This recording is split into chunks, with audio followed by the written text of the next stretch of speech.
find other great podcasts like this one at podmoth.network. Much better. Excellent. I want you to be able to find my clap. Katelyn, in any time, in any universe, I would find your clap. Hell yeah. That's true friendship. Yeah! We just finished The Haunting of Hill House. Oh, damn. Do you like it? Loved it. Holy shit. So scary, so sad. My goodness, did I feel for all of those poor haunted people. The Haunting of Hill House. I feel like I might have seen that one. It's got the bent neck lady. Wait, oh, the show. Yeah. Yeah, I have seen that. Yeah. Yeah, the bent neck lady was a surprise. Well, now all the corners have ghosts in them, so... Oh, yeah, creepy crawly. I gotta watch my fucking back.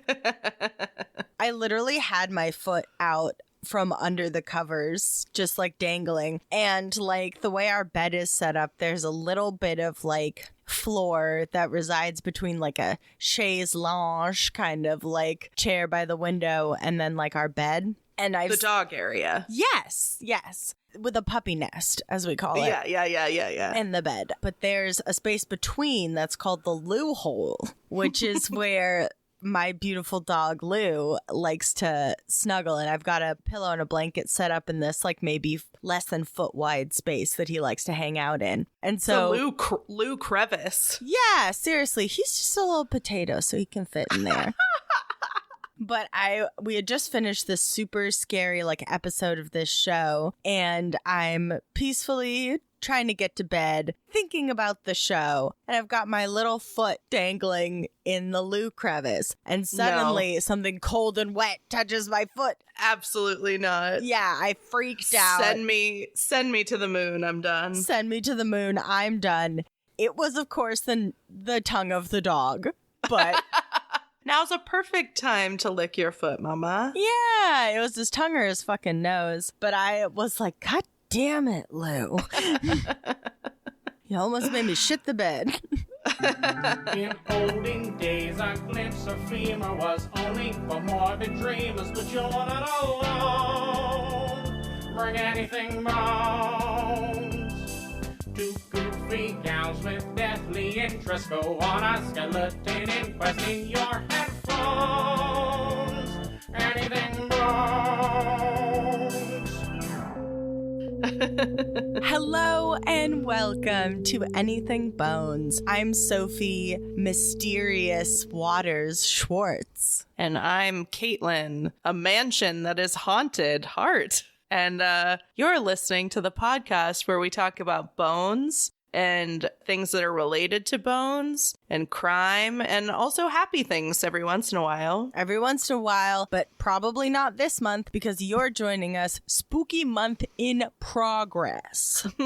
Yeah, it's mid-October. We're feeling fine. It's so spooky. As you heard in the cold open, there's spooks and scares around every corner.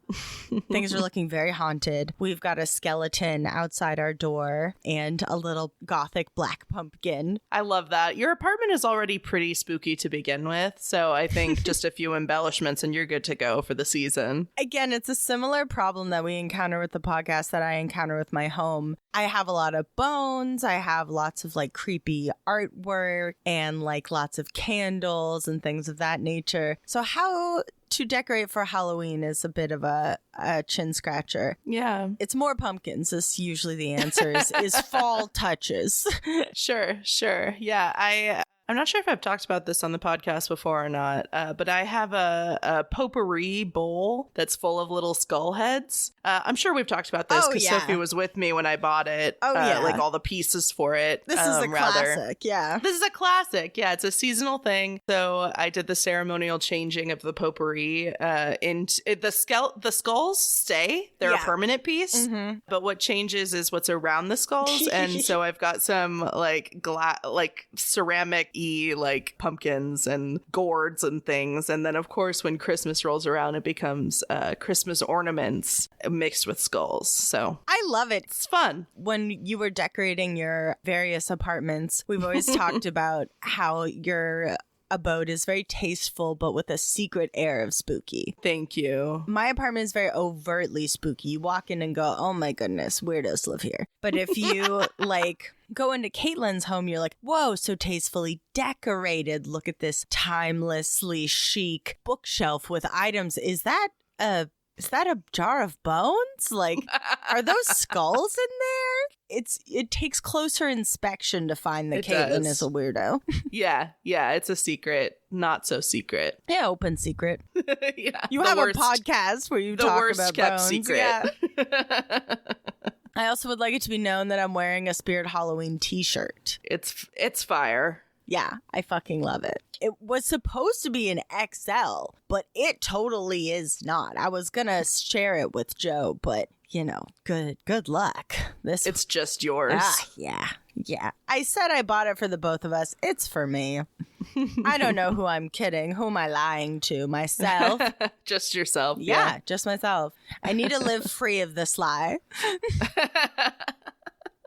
Well, do you want to talk about some weird stuff? Hell yeah. All right, I'm gonna go first then. Should we get into it? Yeah. All right, let me pull up my freaking shit. Did I send you that email or did I just think about it? The email called "Do Not Open." What is it titled? The email says "Do not open me," and then it's a little emoji with the tongue out. How dare you? How dare? It's a true betrayal of this friendship we were supposed to hold so dear. How dare you send me such an email? Okay, Katelyn, I would like you and all of our wonderful listeners to, if you're able, close your eyes for a little adventure of the mind. Unless you're driving. Unless you're driving, please do not close your eyes. Or working. You are a diver, and you are diving in some of the clearest blue water you have ever dived in. And as you're exploring the coral reefs of this deep blue hole, you see an arch of light. What? It's so bright, and it seems so close, like you could swim right up to it. And it seems to be calling your name. Katelyn, swim to the arch. Swim to the arch. Okay, I will. I'll go. Do not swim to this arch. Oh, shit. You turn your flipper-wearing feet right around. Okay. Because we are talking about the most deadly dive spot in the world. The Blue Hole.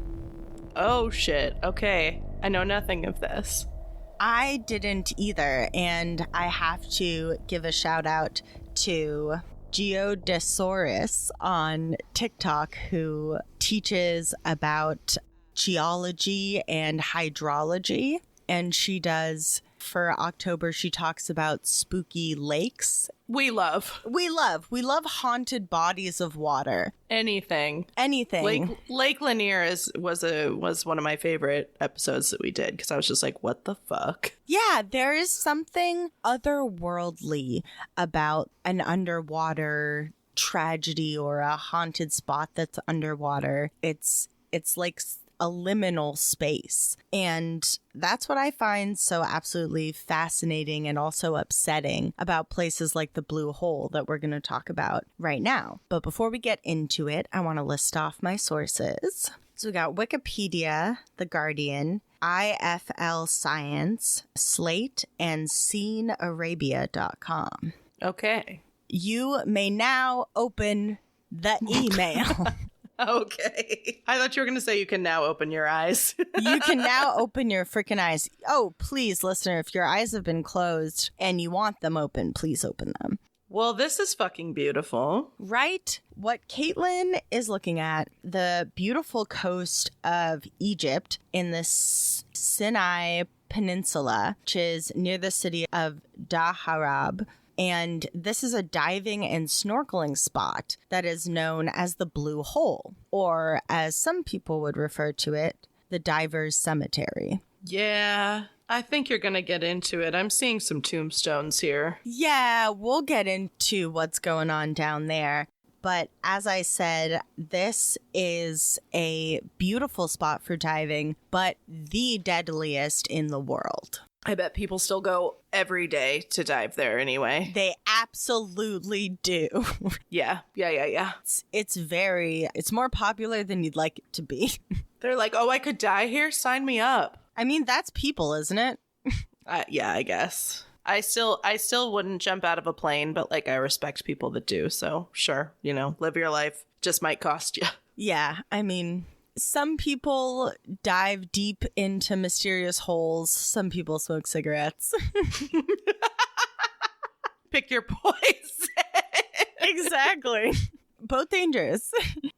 Sure. So the blue hole, it's a beautiful phenomenon. It looks, what we're looking at in the picture is a beautiful Middle Eastern coastline with a big blue hole in the middle. Literally a big blue hole in the ocean, it looks like. Yeah, and it's extremely blue. We've got pictures on the Instagram if you would care to check it out or give it a Google. But this is a submarine sinkhole under the water. Okay, so a submarine didn't cause this. No, a submarine was not responsible. It is submarine. Yeah. And it has a maximum depth of 328 feet. So it's just a deep, water-filled hole. I mean, I bet it's really cool in there, but yeah, again, at what cost? We'll talk a bit about the cost.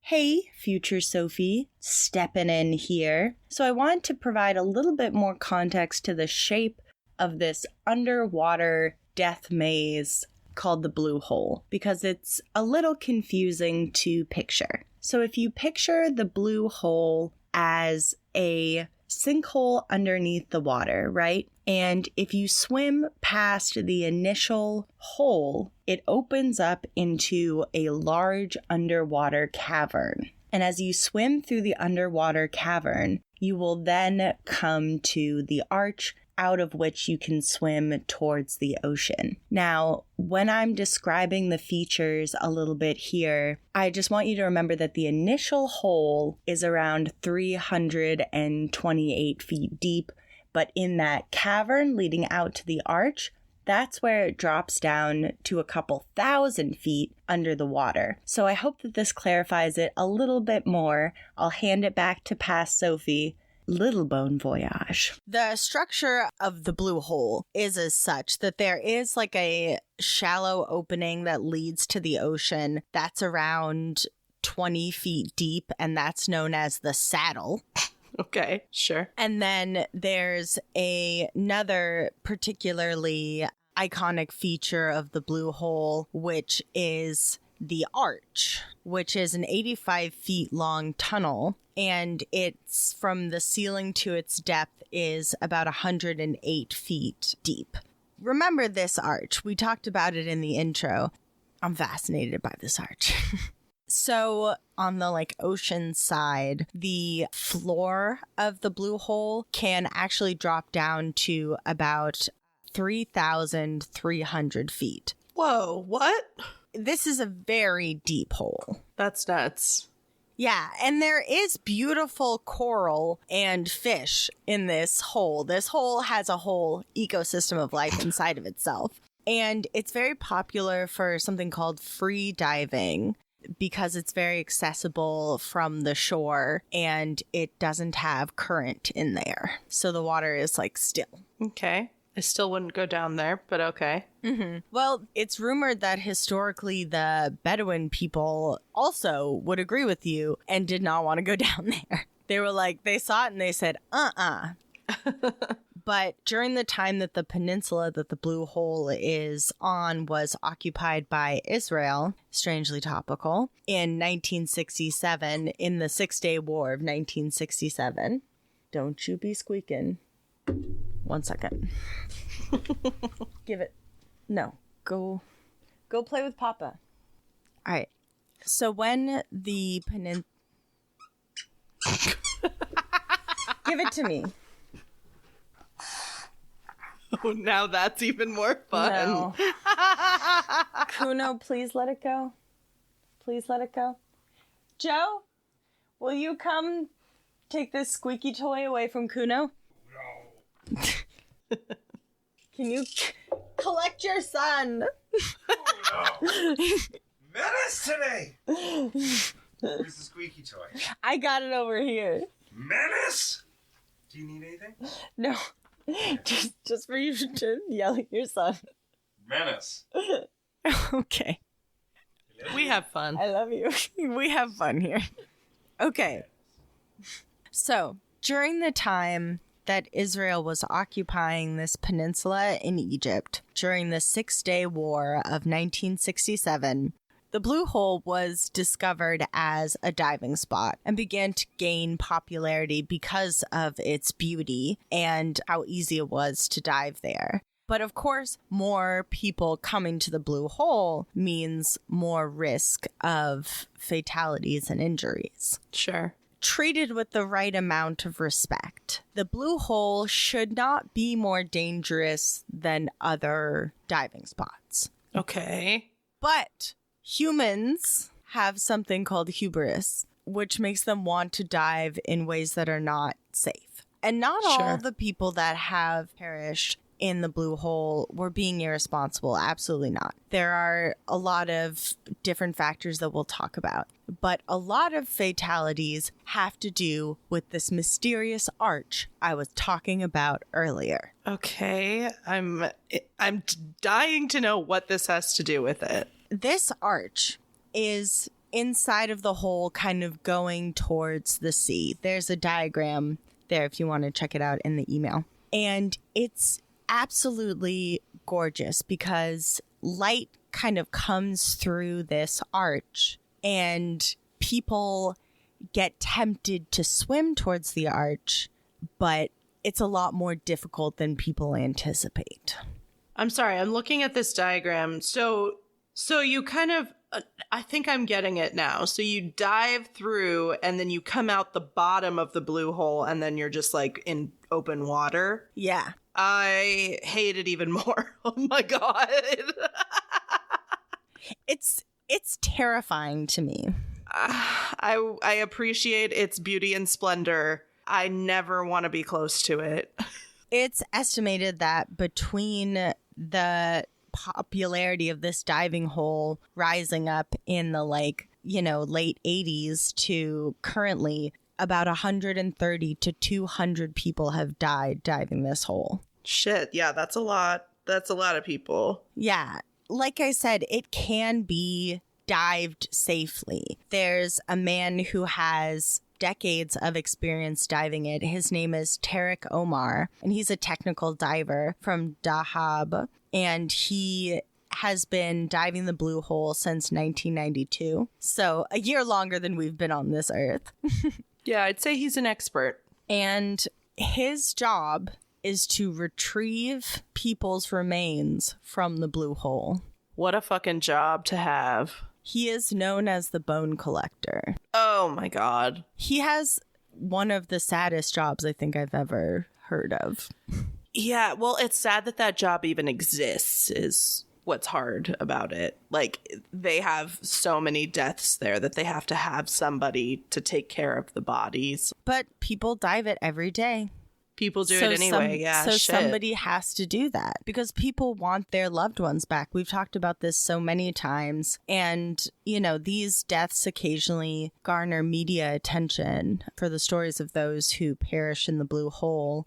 Conor O'Regan and Martin Gara. These were two Irish men who died diving the Blue Hole because they descended probably deeper than they intended to. They were the first bodies that Omar retrieved from the Blue Hole, and they were found 120 meters, that's 393 feet, in the Blue Hole, and they were found embracing each other. Oh, that's so heartbreaking. He has now retrieved over 20 bodies from the Blue Hole. Damn. That's really depressing. It's extremely upsetting. Yeah.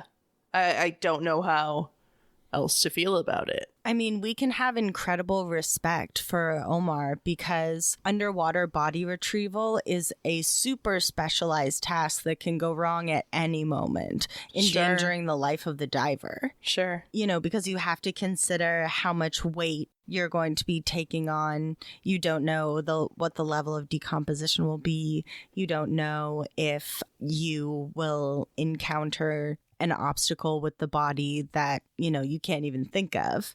So this job is incredibly important. He, at the time of one of these interviews, was just a few years old. This man is 51 and he is still retrieving bodies from the blue hole. He must be in really great shape. Yeah, I think he said he dives almost every day. Jesus. And I liked this quote about technical diving from him. He says, quote, "Life is risk. Anything can happen, even in the safety of your own home. Tech diving is all about calculating those risks and leaving nothing to chance." Yeah. Yeah, I guess so. And even he has said that he has been tempted by the arch. The deadly arch. So on the northeast side of the blue hole is this horizontal tunnel, this arch. And part of the reason that it's so dangerous is that once you get into it, there's poor visibility and there is a kind of secret current that can grab your fins and kind of pull you in another direction. In conjunction to this, swimming through this arch can be incredibly disorienting because the water kind of distorts how long it is and how close it is for people. So they don't calculate correctly how much oxygen they need to swim through it. Oh my God. Or how long it's going to take. Because from the diagram, it's like you come out of the blue hole and then a ways, the arch is like very far away. So yeah, it's swimming a ways. And if you don't plan to swim through it and train to do it, you'll run out of oxygen trying to do it. I bet. Are you going to tell me why there's an arch under the ocean, please? Nature made it, dude. What? That's nature, baby. I don't understand. Diving this arch, one has to dive so deep that you are vulnerable to a condition called nitrogen narcosis. And this is where when you're breathing gases at a high pressure, it causes mental and physical impairment. That's, yeah, just making a bad situation even worse. Exactly. So you're deep under the water and now your judgment is impaired and you feel like you're drunk and you're having trouble breathing.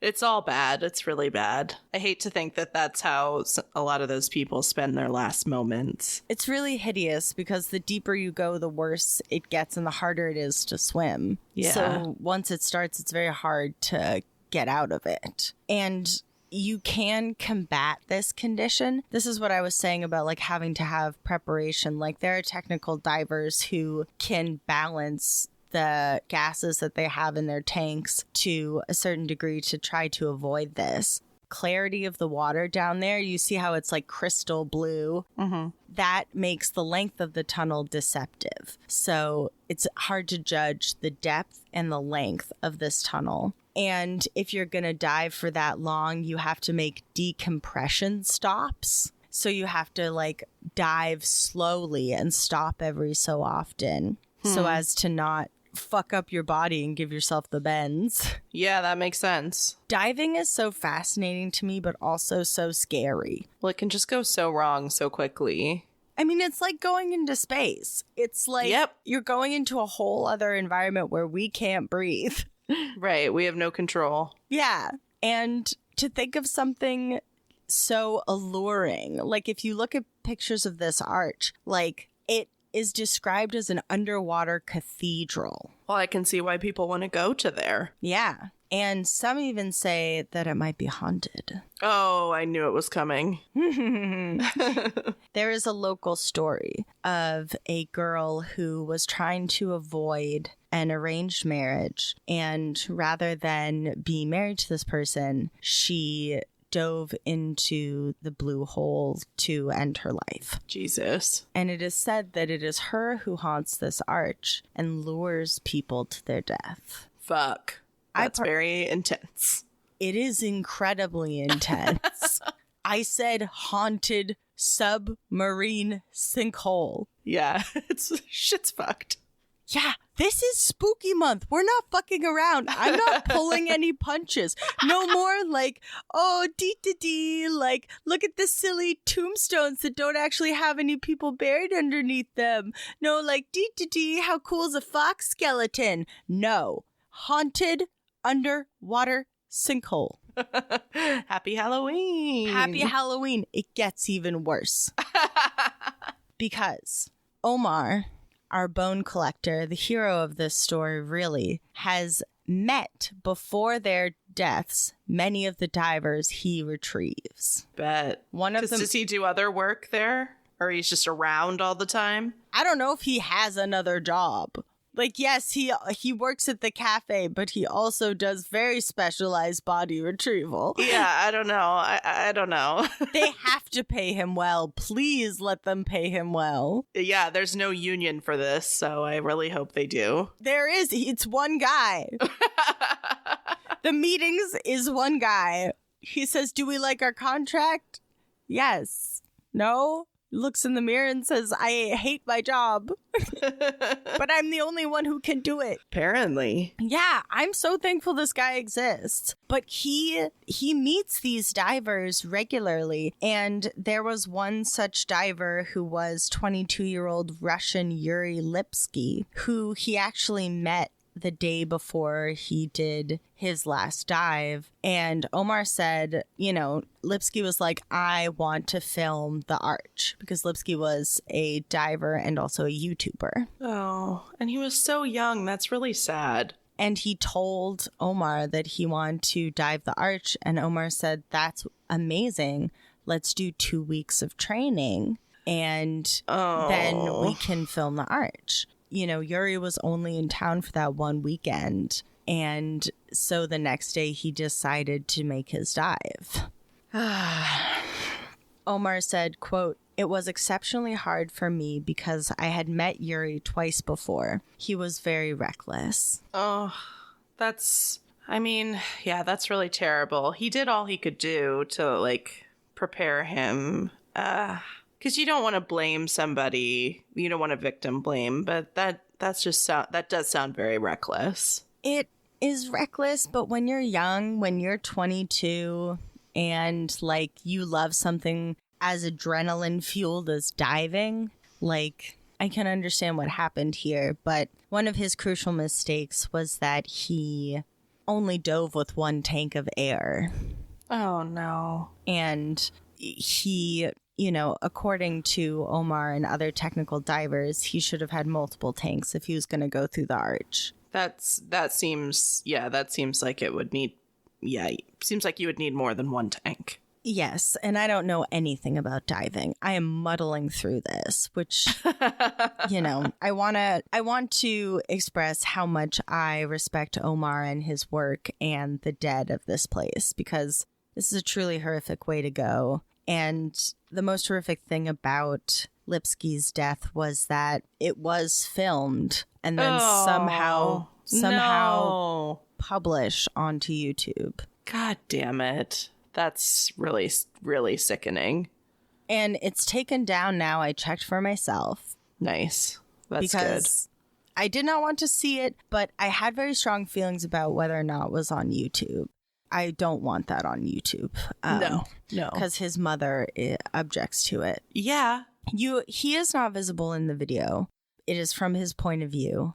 Oh. But you can see him, you know, you can see him swimming and then start to have difficulty swimming. And it's believed that he suffered nitrogen narcosis.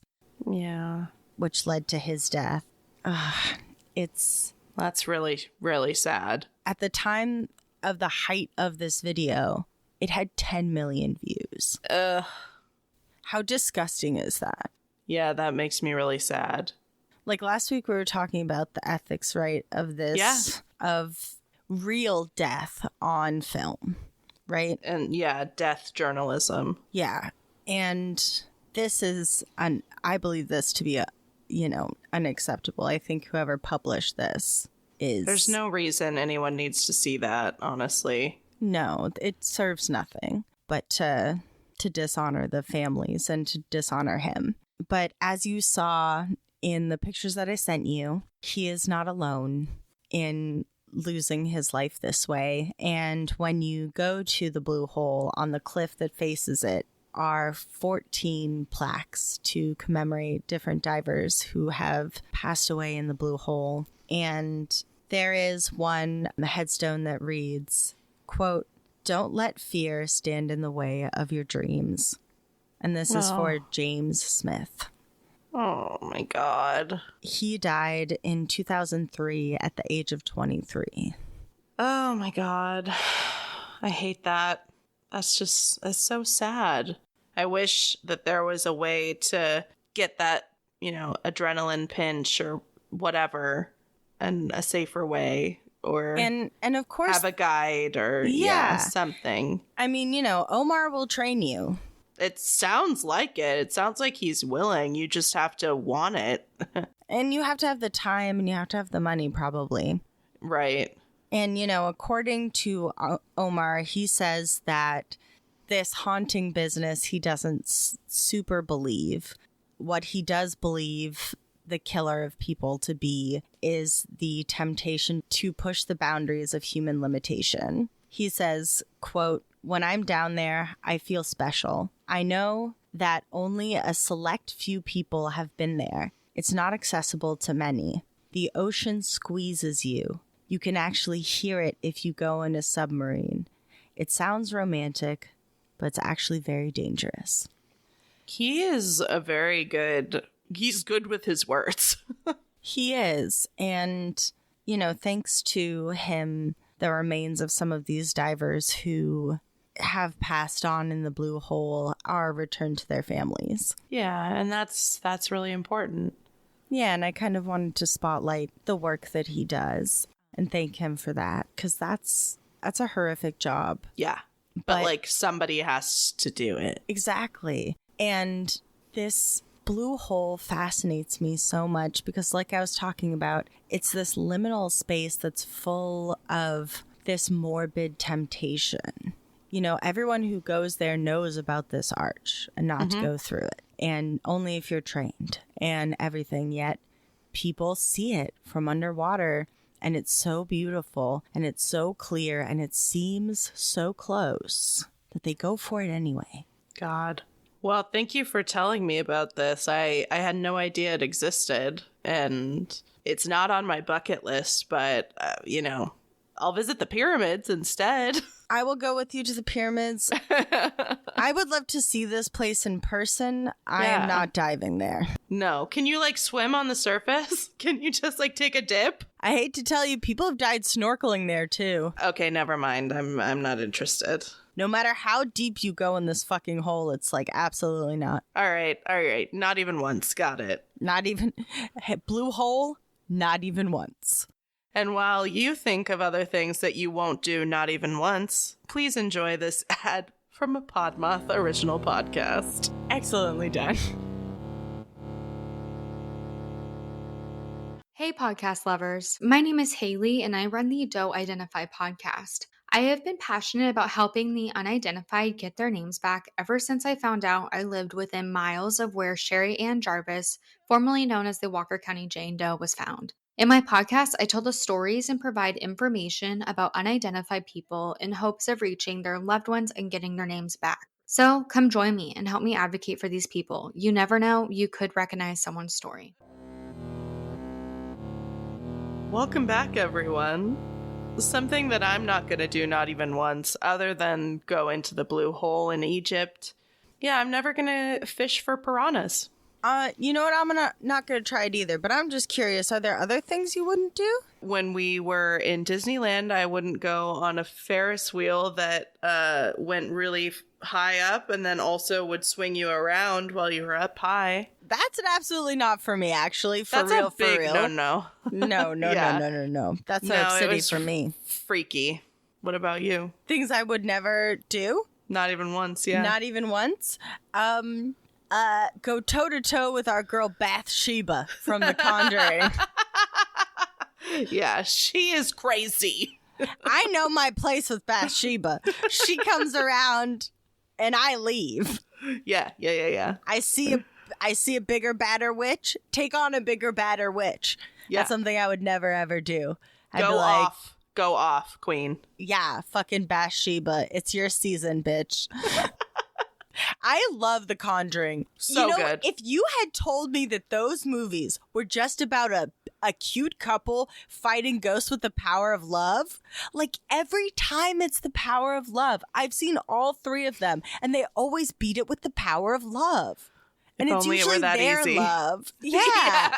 If only it were that easy or true. They like come into another person's house and they're like, we fought the ghost because we love each other so much. It's like, what? Why? I love it. It's so good.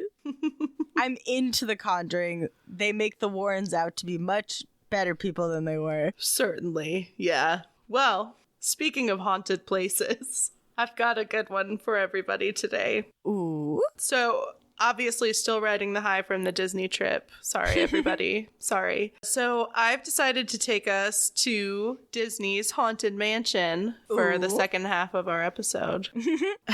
So my sources for this, there was a show on Disney Plus called Behind the Attraction. And I think it was episode 3 was about the Haunted Mansion. It's literally called The Haunted Mansion, the episode is, so you can't miss it. If you want to check it out, wdwinfo.com, Walt Disney World, worldofwalt.com, yikes, and undercovertourist.com, and then Gizmodo. The idea of a haunted part of Disneyland was basically part of the original plans in the 50s. Walt Disney, from the beginning, wanted this like old house on the hill off of Main Street, and he wanted it to be some kind of ghost house. So he, with Imagineer Ken Anderson and Harper Groff, got together and started working on this idea of a haunted mansion, haunted attraction, because that obviously wasn't what it was at that time. Mm-hmm. And originally it was going to just be a walkthrough ride.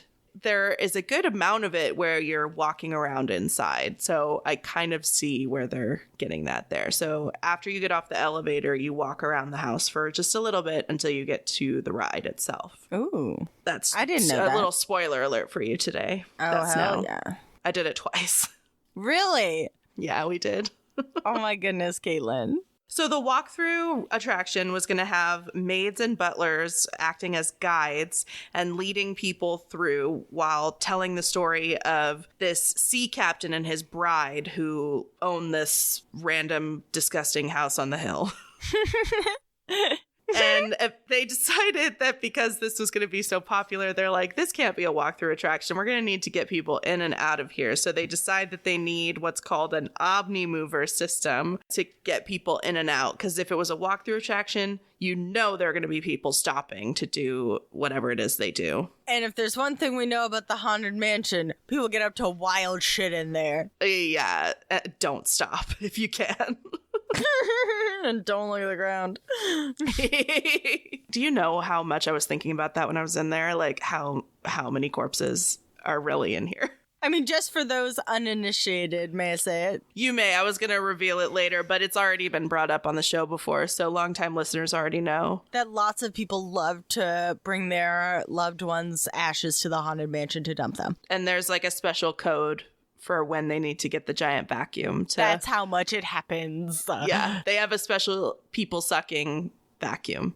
I And mean, they'll it's for put their your- ashes, but And yeah. they'll put your loved ones in the garbage. The story was actually broken by the Washington Post. Or I don't know if it was broken. I think people always knew. But you should check out the Washington Post article about it because, yeah, it's wild. That's, I think, one of our favorite things on the podcast is people putting people's ashes in unusual areas. Yes, yeah. And while I don't love that they end up in a trash can and I think it's unsafe, and I also don't want people to make the ride stop.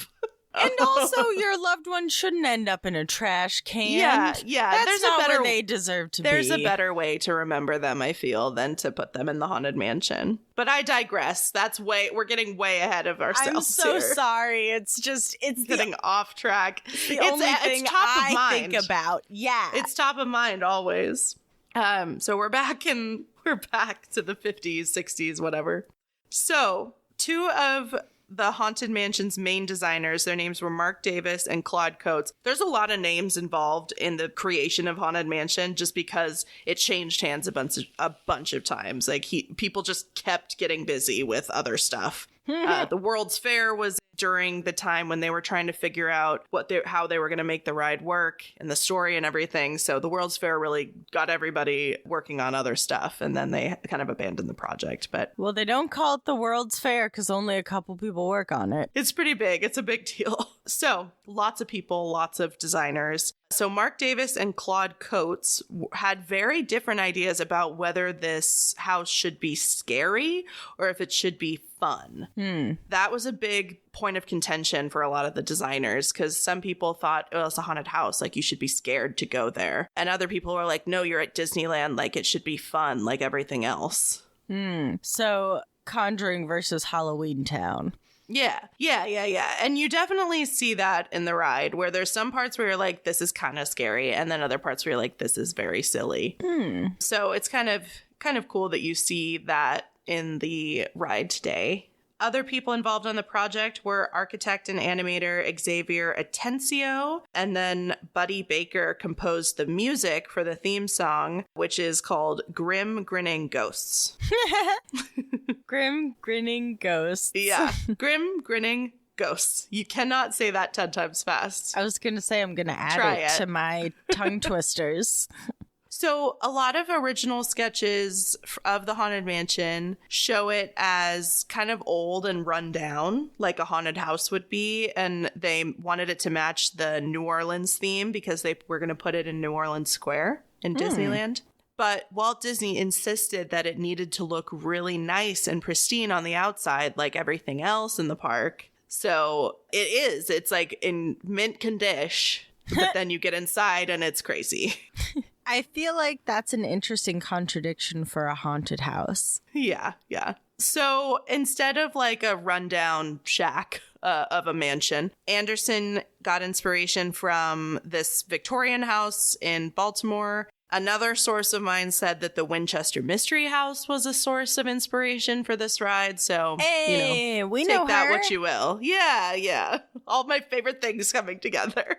It really is. You are a haunted house lover. Yeah, I am. So the backstory, again, the backstory had to match the vibe. So is it fun? Is it scary? What's the story? Yeah. Because you got to have a story. What's the tone? Yes. And so there was like, originally it was the sea captain, and then there was a story about a bride. And then eventually they were like, you know what? This doesn't really need to have a story. It can just be fun and different, and no one needs to worry about the story. What if it was just like ghosts on ghosts on ghosts? Yeah. Well, that's their whole thing. It's we've got 999 ghosts, and there's room for one more. Oops, all ghosts. Yeah. I mean, I gotta get in there. So the exterior of the mansion is finished in 1963. So about eight-ish years after the park officially opens. And then, like I kind of buried the lead there, in 1964 and 65, the New York World's Fair happened. So the exterior was up, but they had like fences around it, and they were like, we're still working on it. Like, don't come in. You can look at the outside, but please don't come in. Yeah. And another thing that happened right around this time, in 1966, Walt Disney died. And so he had always kind of been the leader of the project, ultimately. So people were kind of like, what do we do without our leader? Yeah, I would imagine that could be, that's pretty upsetting. Yeah. So again, more people that worked on this, Rolly Crump and Yale Gracie, who are famous. I'm sorry, what was that first name? Rolly Crump. Rolly Crump? And he's a fucking character. They interview him in the Behind the Attractions on Disney Plus. He's a character. Oh, is Mr. Crump a character? He is. Oh my God. He and his buddy Yale Gracie, they like learned a lot about, quote, audio animatronics during the World's Fair. So they were the ones that came up with the Doom buggies. And you heard me right, Doom with an M as in Mary, buggies. And that's what you get into when you go through, and then you sit in that while you go on the ride. A Doom buggy? Yeah. Amazing. Yeah. That's why I drive to work every day. There you go. That's your Prius's name.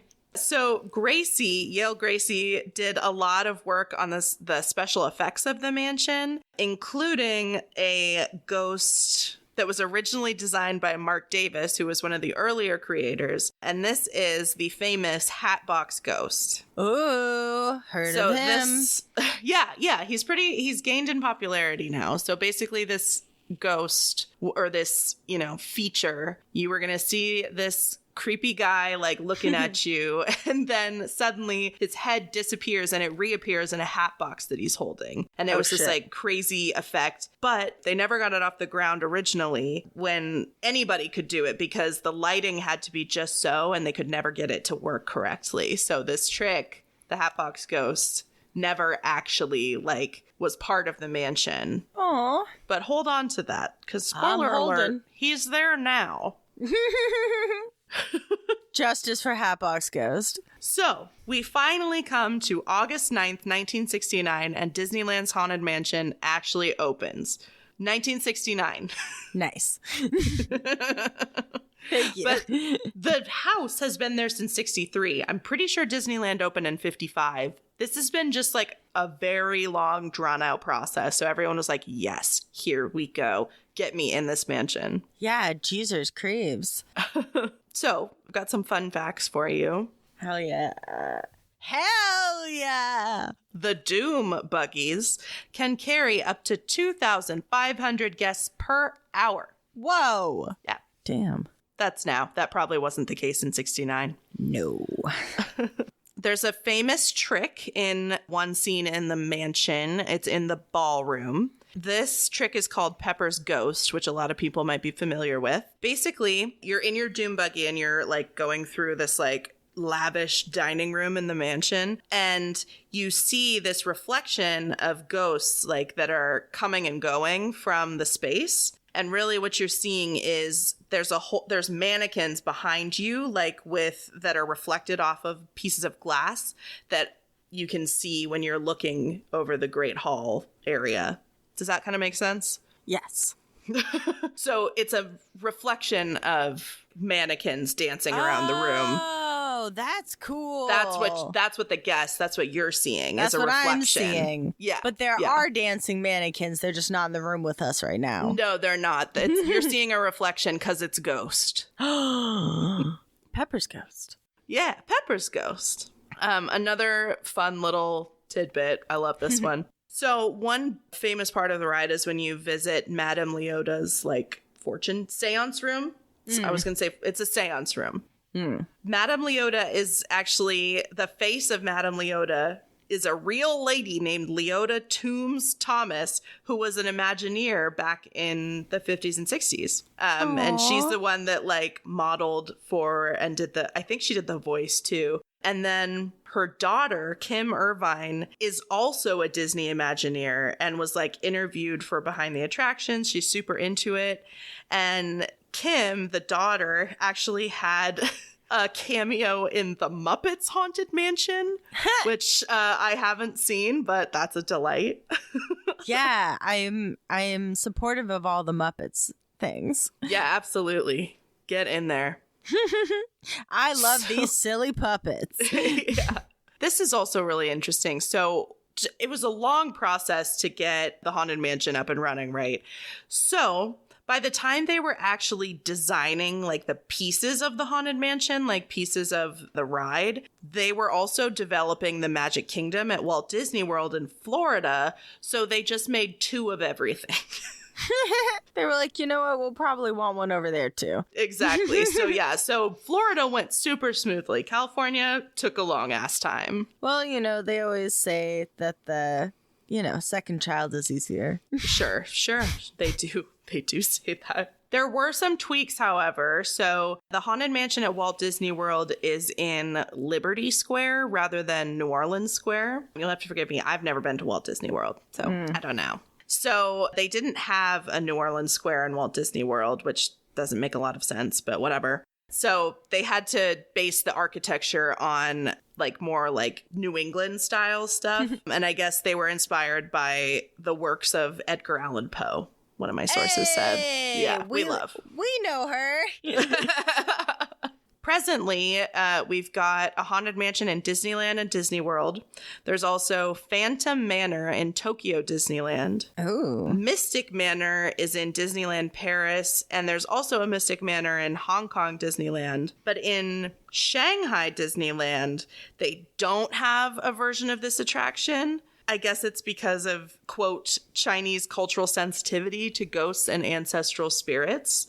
I've heard that makes sense. Yeah, and I've heard that like even the Mystic Manor is not really like a haunted house. It's not really like that. So I don't know. It's going to be my life's mission to go to all of them and see the differences, apparently, because I've only been to one. Well, I support you. I think you'll have to. I'm most interested in the ones abroad, and I would love to know more about the death cultures that they are being sensitive of. Like, I think that's really nice of Disneyland to not to not force it if it's not appropriate and for it the probably culture, wouldn't do well, but, so it's probably best for them. But Exactly. So here is where I was going to reveal that people scatter their loved ones' ashes in the Haunted Mansion. it was the first thing we talked about. Yeah, it was too important. I didn't need to keep it from anybody. Do you have any other fun facts about the ashes scattering? No. They said that the code is HEPA cleanup, because HEPA is a type of vacuum cleaner. Or it's a type of filter you need to suck up fine particles, it says. And I'm now remembering that the Haunted Mansion kept breaking down when we were on it. So now I'm like, what were people doing when we were there? I don't know. So the Hatbox Ghost, like I kind of talked about at the beginning, he was part of the original design, but the effect didn't work, so they kind of gave up on him. But in 2015, they reinstalled the Hatbox Ghost at the Disneyland Haunted Mansion, and he is there to greet you right before you go to the cemetery. Hell yeah! Hooray! He's back. Yeah, he's back. And he actually was a character in the 2023 Haunted Mansion, which just came out. And don't worry, everybody, because I watched that movie, so you don't have to. And hell yes. If you are a Haunted Mansion fan, I think that you will like this movie. I thought I was going to be bored for it or think it was stupid. I enjoyed it. I had a good time. It had a stacked cast. Wow. Danny DeVito was in it. Tiffany Haddish, who I love. Amazing. Rosario Dawson was in it. And wow. The Hatbox Ghost was played by Jared Leto, which wasn't my fave, but anyway. Why does he still get work? He has his own cult. Really? Yes. I didn't know it was that bad. He just gives me the creeps. Pandemic for the longest time because he was on his fucking cult island and he got back to the mainland and they were like, no, Jared Leto, you cannot just prance around and do whatever you want because there's a pandemic happening. And he was like, I hadn't heard of that pandemic because I was gallivanting with my fucking cult on an island. Oh my God. That's wild. Yes, this is why he gives me an icky feeling. This is why I do not prefer him to get work in things. It was a very small. I only saw a picture of him once, and the Hatbox Ghost was mostly like animated, so I don't know how much he actually had to do for this movie. But Jamie Lee Curtis was in it too. Oh hell yeah. Yeah, I didn't hate it. But I also didn't hate the one with Eddie Murphy that came out like 20 years ago. Yeah. So that might just be a me thing. I mean, you are a lover of the Haunted Mansion, so. I am, yeah. Well, that's it. That's what I had to tell you today about Disney's Haunted Mansion. Well, I'm so excited that you could go research a topic in person. Yeah, on the ground. Katoon on the street. Oh, sure. Yeah. And to be clear, because we went around Halloween time and, leading up to Christmas time, there was the holiday overlay on the Haunted Mansion, which is all Nightmare Before Christmas themed. Oh, that's fun. Yeah. So they close it down for a few days in September, I think, and then change everything to be Nightmare Before Christmas themed, and Jack Skellington and Sally and all of them. Oogie Boogie is there. And yeah, then after Christmas, it goes back to normal. That's so smart because they cover both Halloween and Christmas. Oh, yeah. Back to back. They don't slip a turkey in there during November. No, I don't think so. They're like, you're just going to have to imagine that they're all thankful. Yeah, exactly. They're thankful you're here. Exactly. Well, I always love hearing about the Haunted Mansion. I know that it's one of your very favorite Disney attractions, and it does have so much deep lore to it. It does. It's just like a fun representation of how like a project changes so much the more you work on it. Yeah, it's like the craziest group project ever. Yes, exactly. Oh my God. And people kept dying.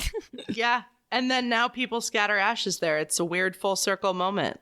Oh my God. Yes, I hadn't even thought of it like that. Yeah, thank you for sharing. Well, thank you for listening, Sophie and everyone else. This has truly been an odd one. Yeah, we went all over the place today, but I went really hard and you went... I went where I don't usually go. Yeah, I never go whimsical. And soft. Yeah, I don't know. I don't know what to tell you guys. I'm changing every day. I don't doubt that you'll be back with a brutal crime soon enough. Yeah, probably next week. Well, we have all sorts of fun, spooky surprises and fun things for you in October. So please stay updated on our Instagram and check back with your podcast feed on your favorite podcast listening app. And if you have a chance to give us a review, please do so. It always helps. And 5 spooky little stars would make us go, ah, boo, so scary. Just know if you give us a review, that's what's happening. Yeah, immediately to wherever we are. Yeah. So I'm excited for that.